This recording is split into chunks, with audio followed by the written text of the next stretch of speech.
네, 이번에는 142페이지 치수에 대해서 알아보도록 하겠습니다. 먼저 치수 스타일입니다. 치수 스타일 DIMSTYL이 치수 스타일입니다. 142페이지 책에 보시면 치수 스타일의 단축키나 명령어가 잘못 기입이 되어 있죠. 책이 좀 잘못된 것 같습니다. 자, 치수 스타일의 단축키는 DST가 되겠습니다. DST. 자, 실행해 보겠습니다. DST. 엔터. 이렇게 하면 치수 스타일 관리자가 이렇게 뜹니다. 그래서 이 안에서 여러 가지 치수의 선이라든가 화살표, 문자 뭐 이런 것들을 수정을 할 수가 있습니다. 자, 앞으로 안으로 들어가 보겠습니다. 자, 수정을 클릭을 합니다. 자, 하면 이제 좀 더 자세하게 옵션들을 살펴볼 수가 있는데요. 자, 앞에부터 한번 차례대로 볼까요? 자, 선을 보면 선의 종류, 색상 뭐 이런 것들을 여기서 선정을 할 수가 있습니다. 여러가지 뭐 치수선 너머로 연장 길이, 원점에서 간격 길이 이런 것들은 뭐 기본적으로 디폴트 값이 어느 정도 맞기 때문에 일단 그냥 넘어가도록 하고요. 나중에 혹시 조절할 일이 있으면 여기서 조절하면 되겠고요. 두 번째 탭에 보면 기호 및 화살표 이렇게 되어 있습니다. 자, 그래서 그 치수를 나타낼 때 화살표를 할 수도 있고 뭐 점을 찍을 수도 있고 여러 가지 방법들이 있는데 주로 이제 화살표를 많이 사용을 하죠. 화살표나 점을 많이 사용합니다. 그래서 첫 번째 점은 뭐 화살표, 여기서는 두 번째 점을 선택할 수가 있고요. 그 다음에 지지시선 뭐 이런 것들을 선택을 할 수 있고 화살표의 크기도 여기서 정할 수 있습니다. 자, 그 다음에 그 이외에 기타 여러가지 뭐 호 길이 뭐 이라든가 뭐 꺾기 치수 뭐 이런 것들을 기호 및 화살표 탭에서 조절하시면 되겠고요. 문자 높이도 여기서 조정할 수가 있습니다. 꺾기 높이 비율의 문자 높이입니다. 자, 그 다음에 세 번째 가면 문자 탭이 있습니다. 여기서 문자에서 치수 스타일이라든가 문자 스타일. 자, 여기서 아까 썼던 문자 스타일에서 이렇게 다시 선택을 하면 됩니다. 그 다음에 색상이라든가 이런 걸 선택을 할 수가 있고 문자 높이, 문자의 크기가 되겠죠. 여기서 선택을 하시면 되고 그 다음에 뭐 문자 배치, 여기 보면 중심 이렇게 되어 있죠. 그래서 뭐 위나 아래 뭐 이런 식으로 여기서도 조절이 가능합니다. 그래서 보통은 도면에서는 위 쪽에 치수 보조선의 위쪽에 사용을 하게 되죠. 수평도 마찬가지. 자, 요거는 이제 적당히 중심에 맞춰서 사용을 하시면 될 것 같고요. 하여튼 여기서 이런 것들을 선택을 해줍니다. 그 다음에 맞춤. 자, 여기 가면 여러 가지가 있는데 제일 중요한 것이 여기 보면 축척 사용 이렇게 되어 있습니다. 보통 우리가 사용하는 토목 도면의 경우 40분의 1 도면을 토목제도 기능사에서 많이 주어지는데 40분의 1 같은 경우에는 이 축척을 40을 하게 되면 좀 더 크게 나옵니다. 그래서 한 25 정도로 전체 축척을 사용하면 뭐 글씨 크기라든가 이런 것들이 적당히 활용이 됩니다. 그래서 40분의 1 도면에서는 보통 25 정도, 50분의 1 도면에서는 35 정도 이렇게 사용을 하면 되겠습니다. 그래서 여기 있는 선, 기호 및 화살표, 문자, 맞춤 이런 것들을 치수 스타일에서 조절을 해주시면 됩니다. 다 조절이 되면 확인 누르시고 닫기를 하면 치수 스타일 정의가 끝나게 되겠고요. 그 다음에 치수를 만드는 방법, 치수를 쓰는 방법이 여러 가지가 있는데 가장 중요하고 많이 쓰는 거 위주로 설명드리도록 하겠습니다. 자, 우선 여기 보면 치수가 이제 선형 치수, 정렬 치수, 각도 치수, 호길이 치수, 지름이나 반지름 치수 이런 거 이제 하는 방법을 설명을 해 드릴 거고요. 기타 이제 뭐 빠른 신속 치수라든가 뭐 연속 치수 같은 거는 다음에 설명드리도록 하겠습니다. 우선 가장 많이 쓰는 선형 치수입니다.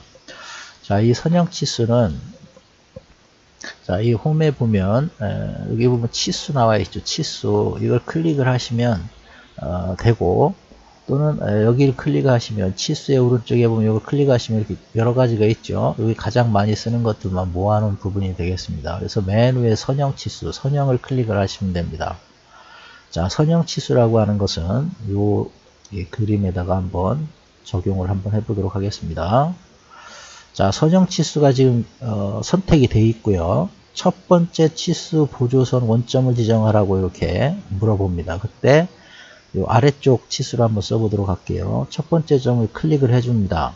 그러면 두 번째 치수 보조선 원점을 지정하라고 나오죠. 그때 두 번째 점을 클릭을 합니다. 해서 밑으로 쭉 빼시면 클릭하면 여기서 요 길이 맨 밑에 선에 선분의 길이가 나오죠. 2.0025 화살표 나와 있고 글씨 써지고 치수선, 치수 보조선 이렇게 그려지게 됩니다. 자, 한 번만 더 해볼까요? 다시 선형 클릭하시고 여기서 여기까지 여기 이제 사선이긴 합니다만 여기서 여기까지의 수직 길이 1.4946 이렇게 나오죠. 이렇게 하는 것이 선형 치수가 되겠습니다. 그래서 수직 수평으로 길이를 이렇게 표시를 할 때 사용을 하시면 되겠고, 자, 그 다음에 두 번째 정렬 치수라고 하는 게 있습니다. 정렬 치수. 자, 이 정렬 치수라고 하는 것은 뭐냐면 방금 한 선형 치수는 수평 수직으로 치수를 표시를 하는데, 이 정렬 치수는 선택한 객체의 평행한 치수를 작성을 하게 됩니다. 한번 해볼게요. 자, 클릭하시고 정렬, 여기 정렬 치수입니다. 클릭을 하시면 아까 요 사선으로 된 것의 수직 길이가 1.4946인데 이럴 거 말고 얘의 실제 길이를 알고 싶다 그러면 첫 번째 보조선 길이 여기 선택을 하고 두 번째 선택을 합니다. 하면 이렇게 클릭을 하면 요 사선의 수직 길이는 1.4946이지만 원래 길이 사선의 정렬 치수는 1.7556 이렇게 표시를 하게 됩니다. 그래서 정렬 치수는 객체의 평행한 치수를 작성을 할 때 사용을 한다. 이렇게 알고 계시면 되겠습니다. 자, 그 다음에 각도 치수를 알아보도록 하겠습니다. 말 그대로 각도를 표시해 주는 건데요. 자, 여기서 각도를 선택을 하고요. 자, 이럴 때 선을 선택하거나 뭐 여러 가지를 선택하라고 그랬는데 요 각도를 한번 측정을 해 보도록 하겠습니다. 그래서 선을 하나를 선택을 하고 두 번째 선을 선택을 합니다. 그러면 요 두 선 사이에 끼인 각을 표시를 해주게 됩니다. 이렇게 클릭하면 요 선과 요 선 이 사이의 각도는 58도인 것을 알 수가 있습니다. 자, 이렇게 표시를 해주는 게 되겠고요. 자, 그 다음에 호 길이 치수. 여기 보면 호가 하나 그려져 있죠. 이 호의 길이를 표시하는 방법이 되겠습니다. 여기서도 마찬가지로 호 길이를 선택을 해줍니다. 호를 선택을 하고 호를 선택을 하면 됩니다. 호를 선택을 하면 자, 이렇게 치수선 그 다음에 길이가 표시가 되죠. 자, 클릭하면 여기 있는 요 호의 길이는 2.8970임을 알 수가 있습니다. 이렇게 표시를 해주시면 되겠고요. 자, 그 다음에 반지름이나 지름 치수를 알아보겠습니다. 여기 원이 하나 있는데, 자, 클릭을 하시고 메뉴에서 여기 보면 반지름이 있습니다. 반지름 클릭을 합니다. 자, 반지름의 표시 기호는 R이 되겠죠. 그래서 자, 이 원의 반지름을 알고 싶다 그러면 클릭을 하고 이렇게 마우스를 드래그해서 쭉 빼면 클릭하면 R 0.9024 R이 반지름이라는 기호죠. 그래서 이 원의 반지름은 0.9024다 이렇게 알 수가 있겠고요. 지름으로 한번 표시를 해볼게요. 지름으로 표시하면 밑에 여기 지름이 있습니다. 지름 클릭을 하시고 원을 클릭을 합니다. 그러면 이 원의 지름이 표시됩니다. 자, 지름의 기호는 파이가 되겠죠. 파이 1.8047. 자, 이 원의 지름은 1.8047이 되겠습니다. 자, 이렇게 해서 치수 스타일, 선형 치수, 정렬 치수, 각도 치수, 호 길이 치수, 반지름 지름 치수에 대해서 알아봤습니다. 예, 다음은 145페이지 신속 치수와 146페이지 연속 치수에 대해서 설명드리도록 하겠습니다. 자, 신속 치수는 여기 보면 홈 삽입 주석 탭에서 요 가운데 보면 여기 앞에 있는 선형은 아까 살펴봤던 거고요. 그 다음에 두 번째 빠른 작업 요게 신속 치수가 되겠습니다. 그 다음에 연속 이렇게 써 있는 것이 연속 치수를 할 때 사용하면 되겠습니다. 자, 신속 치수 한번 해보겠습니다. 자, 빠른 작업 클릭을 합니다. 클릭을 하면 밑에 창을 보시면 QDIM 치수 기입할 형상 선택 이렇게 나오죠. 자, 명령어는 여기 있는 대로 QDIM이 되겠습니다. 그래서 여기 있는 아이콘을 선택을 안 하고 명령어를 칠 때는 QDIM 선택을 치시면 되겠고요. 자, 이 QDIM 신속 치수는 여러 개의 객체를 선택을 합니다. 객체를 선택하면 한 번에 선형 치수로 표시를 해주게 됩니다. 자, 예를 들어서 지금 보면 기입할 형상 선택 이렇게 돼 있는데 이때 객체를 선택을 해주시면 됩니다. 객체를. 자, 요 선 하나 했고 그 다음에 뭐 선 이렇게 선택을 해 보겠습니다. 세 개의 형상, 즉 세 개의 객체를 선택을 했습니다. 자, 선택을 그만할 거면 오른쪽 마우스나 엔터를 클릭하시면 됩니다. 자, 클릭 하면 마우스를 이렇게 밑으로 쭉 당기면 이 선형으로 치수가 표시되는 걸 알 수가 있습니다. 위쪽이나 아래쪽 또는 왼쪽, 오른쪽 뭐 이런 식으로 가능을 하게 됩니다. 자, 밑으로 내려가지고 클릭을 한번 해보겠습니다. 자, 클릭. 자, 하면은 지금 아까 세 개를 선택을 했죠. 세 개 사이의 선형 길이를 이렇게 표시를 해주게 됩니다. 요 사선의 수평 길이, 그 다음에 요 끝부분부터 원의 중심까지 거리, 그 다음에 여기서 요 선까지 거리, 밑에 삼각형의 밑변의 길이 이렇게 표시를 해주게 됩니다. 이렇게 객체를 선택을 하면 그 객체에 대한 선형 치수를 한 번에 이렇게 표시해 주는 방법이 신속 치수가 되겠습니다. 자, 다음은 연속 치수에 대해서 알아보도록 하겠습니다. 자, 연속 치수는 아까 말씀드린 대로 주석 탭에 여기 있는 이 아이콘을 사용을 하게 되는데 이 연속 치수는 아무것도 없을 때 사용하면 작동이 되질 않습니다. 기본적으로 선형 치수 하나가 있어야 그 선형 치수를 기준으로 해서 계속 연속해서 치수를 작성을 할 수가 있습니다. 자, 먼저 선형 치수로 요 사선의 길이를 한번 수평 길이를 한번 표시해 보도록 하겠습니다. 첫 번째 점, 두 번째 점 클릭해서 밑으로 내리면 자, 요 사선의 선형 길이가 1.21 이렇게 나와 있습니다. 이렇게 하고 나서 요 1.21에 맞춰서 옆으로 쭉 선형 치수를 기입하고 싶을 때 연속을 클릭을 하시면 됩니다. 연속 클릭을 하시면 클릭을 하시고 마우스로 클릭을 할 때마다 거기까지 거리가 길이가 표시가 됩니다. 그래서 뭐 예를 들어서 요 원의 중심까지 거리 클릭, 그 다음에 뭐 원의 그 사분면 클릭, 또 뭐 여기 삼각형의 요 선 클릭, 자, 밑변 마지막 클릭, 그 다음에 요 선 클릭 이렇게 하게 되면 자, 완성을 하면 엔터 치시면 됩니다. 자, 이것처럼 요 앞에 이 사선의 1.21을 기준으로 해서 오른쪽으로 가면서 클릭할 때마다 그 거리가 이렇게 표시가 되는 것을 알 수가 있습니다. 자, 이것을 연속 치수다 이렇게 얘기를 합니다. 그래서 신속 치수나 연속 치수는 특별히 이제 그 반복적인 그 치수로 이렇게 쭉 나열될 때 편리하게 활용을 하시면 되겠습니다. 네, 다음은 146페이지 도면층 활용하기에 대해서 알아보도록 하겠습니다. 그 도면층 활용하기 좀만 읽어보도록 하겠습니다. 교과서 봐주시고요. 자, 도면층은 레이어를 뜻하며 도면에 여러 장 중첩되는 것과 같은 효과를 나타낸다.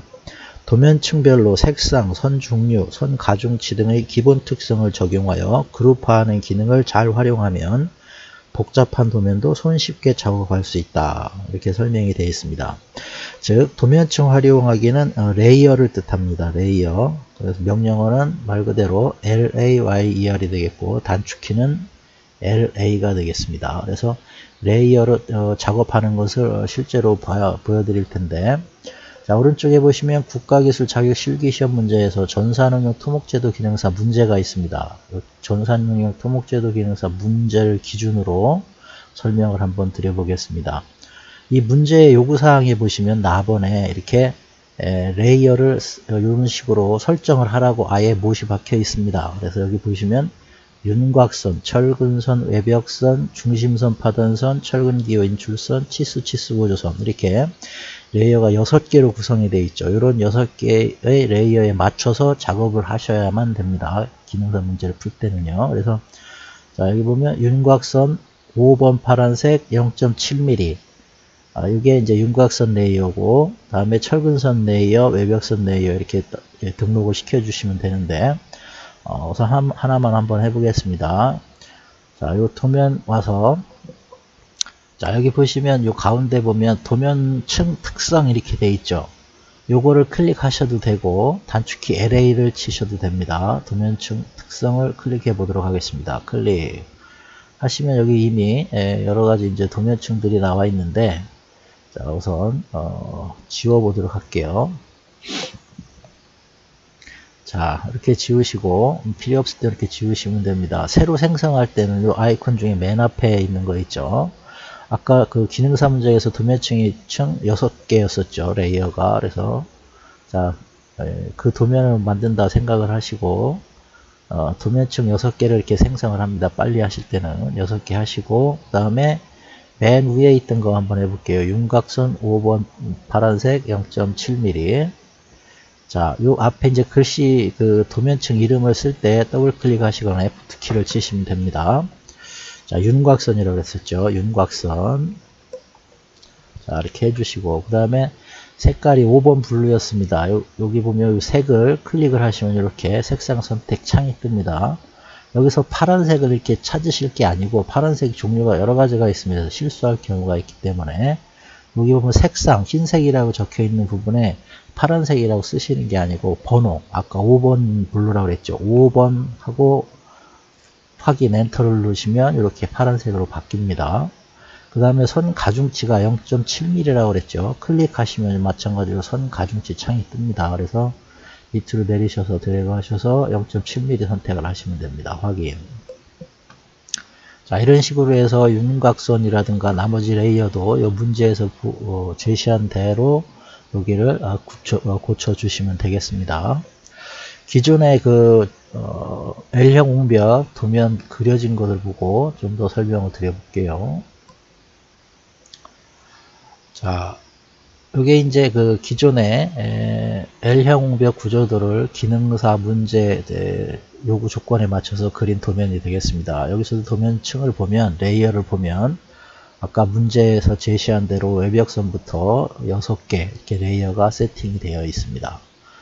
자, 이 레이어를 작업을 하게 되면, 예를 들어서 외벽선이 없이 작업을 하는 게 편하겠다 할 경우에 외벽선을 선택을 하시고, 이 앞에 전구같이 생긴 것을 클릭을 하면 불이 꺼지듯이 눌렀을 때 왼쪽에 보시면 도면을 보십시오. 도면을 보시면 자, 이게 외벽선이 끄면 안 보이고 켜면 이렇게 보이고 합니다. 그래서 작업 상태에 따라서 필요 없는 레이어는 감춰두고 필요한 레이어만 켜놓고 이렇게 작업을 하셔도 됩니다. 이렇게 레이어 작업을 하면 출력할 때 여기 있는 선 가중치대로 선의 굵기도 정해지고 해서 이 레이어를 활용을 하면 도면을 관리하는 데 훨씬 더 쉽게 하실 수가 있습니다. 지금까지 레이어 작업에 대해서 알아봤습니다.